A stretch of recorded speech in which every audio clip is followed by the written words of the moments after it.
এখন হচ্ছে আমি যাব আমার মেয়েকে আনতে স্কুল থেকে, আর এখন 11:05 বাজে, আর বাইরে প্রচণ্ড বৃষ্টি হচ্ছে। তো চলো, না আনলে হবে না, আর বাবা বাড়িতে নেই। তো চলো নিয়ে আসি, নিয়ে এসে আবার তোমাদের সাথে কথা বলছি। এটা কি,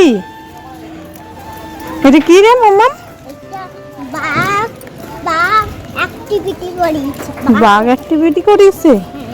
আচ্ছা ঠিক আছে। মেয়েকে স্কুল থেকে নিয়ে নিয়েছি, আর সাথে কলাও নিয়ে নিয়েছি। তো আসার পথে এখান দিয়ে কলা নিলাম, ও কলাটা খেতে খুব পছন্দও করে। আর কি করালো তনুষ্কা স্কুলে আজকে? বৃষ্টিটা এখন কমেছে একটু, দেখেছো? আর কি করালো?